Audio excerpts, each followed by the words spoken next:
आज हम लोग जानेंगे परमिटिविटी के बारे में, जो कि एक कंफ्यूजिंग सा टॉपिक लगता है इनिशियली में, अगर आप 11th में हो या फिर इनिशिएट किए हो फिज़िक्स पढ़ना, और ये स्टार्टिंग के चैप्टर्स में ही आ जाता है आपको।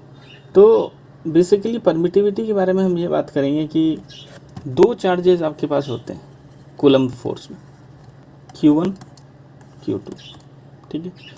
तो वो दो चार्जेस जो इमेजिनरी होते हैं, basically you cannot have like this कि स्पेस में दो चार्ज ऐसे हैं और आप डिस्टेंस निकाल रहे हो। This all are imaginary just to solve things, ठीक है। तो इन दोनों के बीच में कूलम्ब ने बोला कि फोर्स होता है, there is a force between the two charges. और इसको आप लोग कैसे लिखते हो generally, 1/4πε0 Q1 Q2 by distance between them R square. तो ये डिस्टेंस है, तो square of distance between them. But ये जो फैक्टर है अपना, दिस फैक्टर एप्सिलॉन नॉट वाला फैक्टर, इसको मैं डिस्कस करना चाह रहा हूँ। तो अब मैं बोलूँ कि ये आपने किस में लिखा, ये जो फोर्स आपने लिखा है, तो ये किसके लिए वैलिड है, एयर के लिए या वैक्यूम के लिए? इसके अलावा किसी चीज़ के लिए वैलिड नहीं है। तो नाउ अगर मैं किसी मीडियम के लिए, इन जनरल मीडियम जैसे कि दो चार्जेस आपके वाटर में, तो उसके लिए अगर आप फोर्स लिखना चाहते हो, क्योंकि ज़रूरी नहीं है कि आप एक सिंपल सा इक्वेशन लेके ही हमेशा घूमो। तो there is a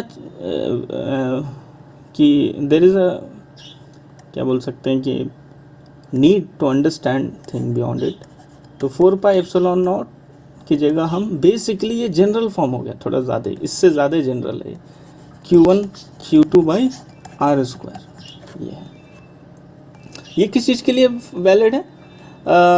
coulomb force in any medium. अब एनी मीडियम बेटर रहेगा, मैं कोई एक मीडियम लिख ही दूँ, तो वाटर, ठीक है। और इसका वेल नोन एग्जांपल भी एग्जिस्ट करता है, इसलिए वाटर हम ले रहे हैं। नाउ अगर मैं मुझे बेसिकली किसके ऊपर चर्चा करना है, सारे एप्सिलॉन की, epsilon not, epsilon M, epsilon everything, ठीक है। तो मैं क्या करता हूँ, उसको चर्चा करने के लिए मैं इन दोनों फोर्सेस का रेशियो निकालता हूँ। तो F0 डिवाइडेड बाई FM है ना, this will be equals to, simply मैं लिख देता हूँ इक्वेशन को, 1/4πε0 Q1 Q2 divided by R square, और इसको डिवाइड करेंगे ये फैक्टर से, it will be 1/4πε0 Q1 Q2 divided by R square.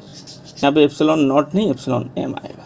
इतनी आदत हो चुकी है हम लोग को एप्सिलॉन नॉट लिखने की कि हम फ्लो में ऐसे ही लिख देते हैं। ओके, नाउ ये क्या हो जाएगा, 1/ε0 डिवाइडेड बाई 1/ε m, ये हो जाएगा एप्सिलॉन m/ε0। नाउ ये इम्पॉर्टेंट फैक्टर मेरे पास आ गया, एप्सिलॉन m/ε0, एप्सिलॉन। तो इसको हम कैसे लिख सकते हैं, F0/FM, इसको सिंप्लीफाई करके बस लिख रहा हूँ मैं, ये हमारे पास रिजल्ट आया। यानी ये चीज़ क्या बताता है, दिस थिंग शोज कि आपका किसी मीडियम में परमिटिविटी, और ये किसी फ्री स्पेस में, फ्री स्पेस यानी वैक्यूम या एयर में, और इन दोनों के रेशियो, क्योंकि कुछ रेशियो है तो इसका नाम है, इस रेशियो का नाम है ER, इसको कहते हैं रिलेटिव परमिटिविटी। तो और ये इक्वल होता है, इसको एक और नाम दिया जाता है कापा। ये कापा जो है डाइलेक्ट्रिक कांस्टेंट है, ठीक है, ये आपको बहुत काम आएगा, डाइलेक्ट्रिक कांस्टेंट इम्पॉर्टेंट चीज़ है। तो इतनी सारी इन्फॉर्मेशन आपको एप्सिलॉन से मिलती है या फिर परमिटिविटी से मिलती है। अब अलग अलग परमिटिविटी है इसमें। पहला, permittivity of a medium, of any medium generally, relative permittivity, permittivity of free space. तो इनिशियल में आपको कन्फ्यूजन ज़रूर होता है कि कितने सारे परमिटिविटी हैं, बट ये है कि if you will revise all this thing और देखते रहोगे तो you will understand things. Now ये जो दो फैक्टर, ये दो चीज़ें, इसको मैं सही से लिखता हूँ अगर, तो किसी भी मीडियम का परमिटिविटी हम लिख सकते हैं ER टाइम्स E0। ये हो गया, ये इंपॉर्टेंट चीज़ हो गया, इसको ज़रूर आप लिख लें कि किसी भी मीडियम में अगर मैं परमिटिविटी पता करना चाहता हूँ, तो basically product of relative permittivity and permittivity of free space होता है, ठीक है। ये थोड़ा सा अभी तक हम लोग को प्रैक्टिकल नहीं लग रहा है, सब मैथमेटिक्स लग रहा है। चलिए, तो ये जो ई आर है ये क्या है, एक कापा भी कहते हैं जिसको डाइलेक्ट्रिक कांस्टेंट कहते हैं। चलिए, तो अभी मैं समझता हूँ कि इसका प्रैक्टिकल इफेक्ट देखता हूँ। ठीक है, तो प्रैक्टिकल इफेक्ट मुझे देखना है, तो मैं ये वाला चीज़ मैं इम्पॉर्टेंट फैक्टर मानूंगा, ये फोर्स वाला, और ये जो फैक्टर है ना, इसको मैं बहुत इम्पॉर्टेंट मानूंगा और उसके बाद मैं लिखूँगा। ठीक है, तो उसको ऊपर वाले को मैं ही लिख देता हूँ F not upon F M, यानी force in vacuum divided by force in any medium is E M epsilon M upon epsilon naught. अब एप्सिलॉन इस पर्टिकुलर चीज़ को हमने इस तरह डिनोट किया है। ठीक है, that is epsilon R into epsilon naught divided by epsilon naught, और ये एक्चुअली एप्सिलॉन आर होता है, ऐसे भी पता है। तो अगर हम वाटर की बात करें, सॉरी पहले मैं एयर की बात कर लेता हूँ, तो एयर का डाइलेक्ट्रिक कांस्टेंट या फिर रिलेटिव परमिटिविटी होती है 1, एयर के लिए या वैक्यूम के लिए। तो ये इक्वेशन को अगर हम देखें तो क्या हो जाएगा, F not upon F M is E R है ना, ई आर विल बी 1। तो अभी क्या हो जाएगा, फोर्स इन एयर और vacuum is equals to force in that medium. ठीक है, तो जब मीडियम, इसका मतलब क्या हुआ, मीडियम अगर आपका एयर या वैक्यूम हो तो क्या होगा, force there is a no change, कोई बात ही नहीं है इसमें। ठीक है, नाउ प्रॉब्लम कब होता है, जब हम कोई और मीडियम लें, कुछ अच्छा मीडियम लें एयर के अलावा। अच्छा मीडियम एक्चुअली ये रिलेटिव टर्म है, अच्छा वर्ड, तो बेटर है कि हम अगर वाटर का लें। ठीक है, वाटर का आप लोग को हमेशा याद रखना है कि डाइलेक्ट्रिक कांस्टेंट या फिर रिलेटिव परमिटिविटी 81 होती है अप्रॉक्सीमेट। कभी कभी 80 भी लिखते हैं लोग कैलकुलेशन के लिए, कोई 82 लिखते हैं, मैंने बीच का ले लिया 81, ताकि मैं कहीं से भी प्रॉब्लम नहीं हो मेरे को। तो क्या है, F not upon F M. अब सिंपल सा ये इक्वेशन में आप क्या करोगे, force in vacuum divided by force in a medium is E R, and E R is 81, किसके लिए, वाटर के लिए। तो अब भाई क्या है इम्पोर्टेंट कॉन्सिक्वेंस कि F in a vacuum will be equals to 81 times F M.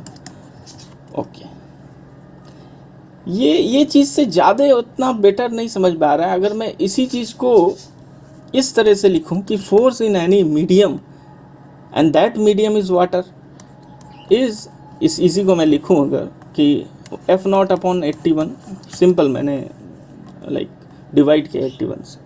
अच्छा, एक और चीज़ जो सिंपल है, अगर आप इनिशियल में हैं मैथमेटिक्स और फिज़िक्स पढ़ रहे हैं, तो बचपन से हम सीखते आए हैं कि a by B is C. अब b को इज़ मान लिया कि चलो इसने o कर दिया, तो मैं इसकी भी बात मानता हूँ, o है अगर, तो मुझे a की वैल्यू पता करनी है, तो हम लोग क्या बोलते हैं, a is equals to B ओ, और b ऐसे चला गया। ऐसे नहीं जाता है भाई, ऐसा कुछ नहीं होता मैथ्स में। There is nothing like jumping and all. होता क्या है, सिंपल यार, b से मल्टीप्लाई होता है चारों तरफ, और ये ऐसे कट जाता है, तो वैसा होता है। तो इसीलिए मैं कह रहा हूँ डिवाइड बाई 81, ज़्यादा टफ टर्म लग रहा है बट यही है। ठीक है, मतलब कोई भी चीज़ को हम अच्छे से समझे तो बेटर रहता है आगे के लिए। इसका मतलब क्या हुआ यार, F M is equals to F not upon 81, F M मतलब एफ इन अ वाटर, यानी कि अगर मैं कोई चार्ज को, कोई दो चार्ज हैं सिंपली एयर में, ठीक है, Q1 Q2 एयर में है, तो उसमें लगता है फोर्स, कुछ फोर्स लगता है अगर एफ नॉट, और इन दोनों में लगता है Q1 Q2 अगर चार्ज है और किसी वाटर में है, सपोज ये वाटर टब है ऐसा मान के चल रहा हूँ, तो क्या होगा, F in water will be, वो जो एयर का है उससे 81 के फैक्टर से कम हो जाएगा। इसका मतलब क्या हुआ यार, रिड्यूस हो रहा है, देयर इज अ रिडक्शन। ठीक है, तो ऐसा लग रहा है यार परमिटिविटी वर्ड से कि परमिटिविटी शुड परमिट, तो फोर्स बढ़ना चाहिए, समथिंग लाइक दैट, ऐसा सोचो, I am not, it's not logical also कि फोर्स बढ़ना चाहिए, क्योंकि नीचे वाला टर्म है, फोर्स तो हमेशा परमिटिविटी ऐसा रहता है ना कुछ, तो एनीवे ये बढ़ेगा, ये फैक्टर बढ़ेगा तो ये फैक्टर कम हो जाएगा, है ना। तो ये तो एक अंडरस्टैंडिंग है, यानी ये अगर बढ़ेगा तो ये कम होगा। बट यहाँ पे क्या सीन हो जाता है कि जब भी आप किसी मीडियम में लेते हो चार्जेस को, तो वो क्या होता है, उसका फोर्स रिड्यूस हो जाता है या कम हो जाता है कंपेयर टू वाटर। तो एक एग्जांपल, कंपेयर टू एयर, एक एग्जांपल ले लेते हैं हम, ठीक है। अगर दो चार्जेस के बीच में एयर में फोर्स है आपके पास 162 न्यूटन, तो वाटर में कितना होगा, तो वाटर में होगा F0 अपॉन एप्सिलॉन आर। तो ये क्या होगा 162 divided by 81 which is 2 Newton. Oh man, तो इतना ज़्यादा डिफरेंस आपको दो फोर्सेस में आ जाएगा। नाउ थोड़ा सा और डिटेल में जाते हैं, चलो भाई, कि अपने को ये पता चला कि परमिटिविटी एक डिटरमाइनिंग फैक्टर है। तो permittivity is a determining factor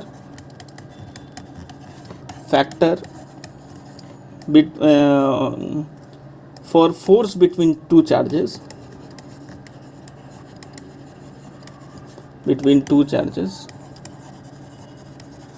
when they are placed in a medium,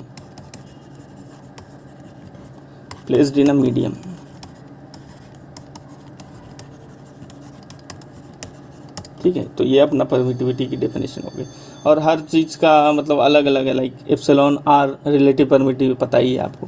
तो ये सिंपल सा एक डेफिनेशन है, ठीक है। तो अभी अगर कभी एग्ज़ाम में से पूछते हैं कि एप्सिलॉन आर बताओ, तो या तो आप उसको अपनी परिभाषा से दे सकते हैं, F0 upon FM something like that, force in it's a ratio of this, या फिर आप इसको इस तरीके से भी बता सकते हैं, एप्सिलॉन के टर्म में एप्सिलॉन M अपॉन एप्सिलॉन, ये क्या कहते हैं कि in any epsilon M upon epsilon not, जो जैसा वो दिया हुआ। तो ये एक सिंपल सा मेरे को ये चीज़ मिल गया। नाउ अब मैं अगर आपको बात करूं कि यहाँ पे एक चीज़ मैंने देखा कि मैंने मीडियम चेंज किया, ठीक है। मीडियम चेंज किया तो फोर्स में इफेक्ट आता है, फोर्स में there is a force increase या डिक्रीज, कुछ तो हो रहा है, ठीक है। एयर में वही फोर्स इंक्रीज हो जा रहा है और वाटर में वही फोर्स डिक्रीज हो जा रहा है। तो दैट मीन्स कि is it something related to कि परमिटिविटी चार्ज के स्टोरेज से भी कुछ टर्म है क्या इसका, लाइक फॉर एग्जांपल कि किसी भी चार्ज को हम स्टोर करना चाहते हैं, ठीक है। तो किसी मीडियम में हम ज़्यादा अच्छा स्टोर कर पाएंगे charge compare to without any medium.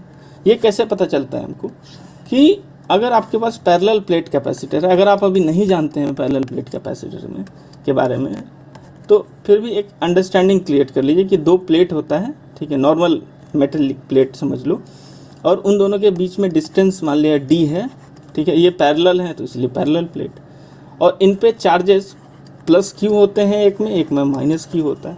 तो इसके बीच का कैपेसिटेंस, देखो मोबाइल की आपकी बैटरी है, दैट ऑल्सो चार्जेस ना, इट्स ऑल्सो एनालॉगी में आप कह सकते हैं कि वो एक कैपेसिटर है कि इट चार्जेस। बेसिकली जो कैपेसिटर होते हैं, जैसे आपके फ़ैन के पंखे में लगा होता है, वो क्या होता है, सडन चार्ज होता है उसका, सडन डिस्चार्ज होता है, एक इम्पॉर्टेंट प्रॉपर्टी होती है कैपेसिटर की, इसके बारे में भी हम चर्चा करेंगे। बट कैपेसिटर किस लिए यूज़ होता है, स्टोर करने के लिए चार्जेस को, और रिलीज़ भी करने के लिए ऑफ कोर्स। तो एक पैरेलल प्लेट कैपेसिटर का capacitance is just like your power to do something, ठीक है। आपको पता है कि मैं ये वाला बक्सा उठा सकता हूँ, एंड समबडी इज़ लाइक नहीं, मैं नहीं उठा सकता हूँ, तो कैपेसिटी नॉर्मल। तो किसी चार्ज को स्टोर करने की कैपेसिटी को हम कैपेसिटेंस कहते हैं, ठीक है। और कुछ पोटेंशियल आपको दिया होता है उस पर्टिकुलर पोटेंशियल में, तो खैर उसके ऊपर मैं ज़्यादा चर्चा नहीं करना चाह रहा हूँ। और उसकी डेफिनेशन होती है EM/AYD, ठीक है। तो ये किस पे डिपेंड करता है, ये जो प्लेट है ना, ये जो सिंगल सा दिख रहा है वो एक्चुअली ऐसा प्लेट है वो, ठीक है, ये ऐसा प्लेट है, दो प्लेट ऐसे हैं। Thank you Microsoft for making this thing possible. Okay, तो this is area A, this is area A. और ये दोनों के बीच में ऐसा ये सीन है भाई, मैं इतना बता सकता हूँ, इसकी अंडरस्टैंडिंग हो गई होगी आपको। तो एरिया ऑफ कोर्स इंक्रीज करेगा तो कैपेसिटेंस फैक्टर, और इन दोनों के बीच में डिस्टेंस कम होना चाहिए to get a good capacitance. ठीक है, नाउ अब मेरे को पता है कि EM ये जो फैक्टर है अपने पास, तो अगर मैं एयर की बात करूं तो C हो जाता है एप्सिलॉन नॉट A/D। ठीक है, नाउ अगर मैं इसी को वाटर की बात करूं, कैपेसिटेंस इन अ वाटर, ये क्या हो जाएगा, अब वो C है ना, CM एप्सिलॉन M जो है, तो एप्सिलॉन M क्या होता है, प्रोडक्ट ऑफ, यानी कि E0 एंड ER, ओके यही होता है, सॉरी या। तो वाटर में क्या होगा इसका कैपेसिटेंस, 1 मिनट वेट, ये नहीं मिटेगा, उसको लग रहा है कि दिस इज द करेक्ट ये, अच्छा देयर इज, ओके। नाउ अगर मैं वाटर में देखूं तो क्या होगा, epsilon not into epsilon R divided by D. अब मैं इसमें क्यों नहीं इतना डिटेल में लिखा, क्योंकि आपको पता है कि ये ऐसा ही होता है, यहाँ पे ER1 होता है एयर के लिए, तो ये क्या है, एयर का इक्वेशन है, ये वाटर का है, मुझे सीधा लिखना चाहिए बट ठीक है। तो वाटर में क्या हो जाएगा, ठीक है, वाटर में ये हो जाएगा, capacitance in water will be 81 times epsilon not A/D। Okay,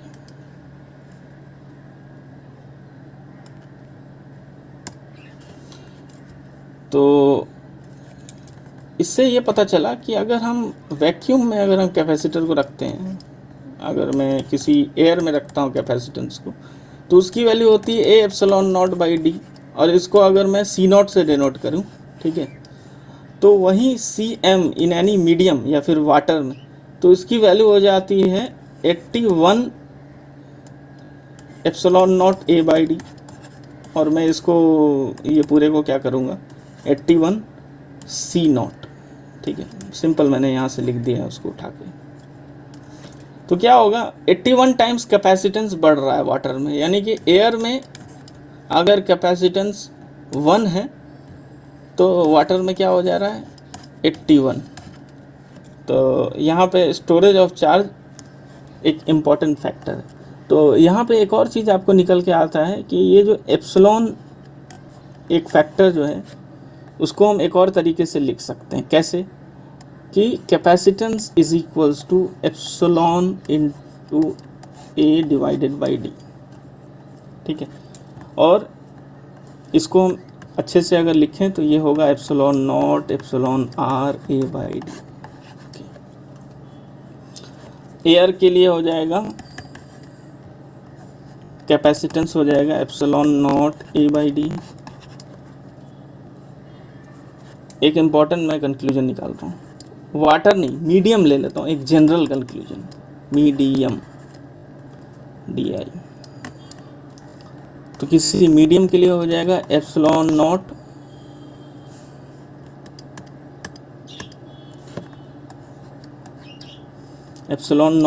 into epsilon R A/D। ठीक है, और मैं इस फैक्टर को मैं बोलता हूँ कि ये C0 है, और इस फैक्टर को C0 बोलता हूँ, तो ये क्या हो जाएगा, ये मिला के ये सब क्या हो जाएगा, C0 मल्टी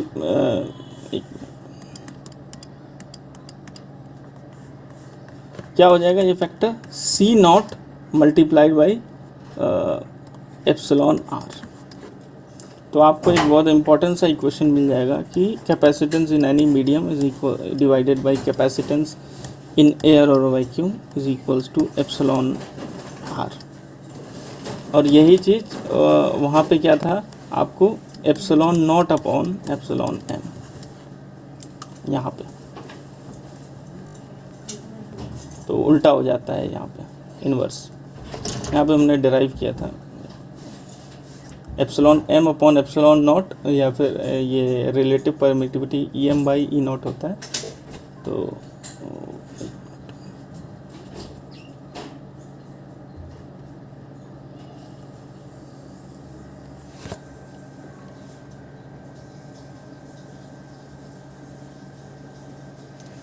नाउ तो ये क्या हो जाएगा, ये मैंने E M by E not, तो यहाँ पे ये पर्टिकुलर चीज़ प्रोपोर्शनलिटी टाइप का दिखाता है। तो यही आपका एक परमिटिविटी के ऊपर लेसन था। Thank you so much.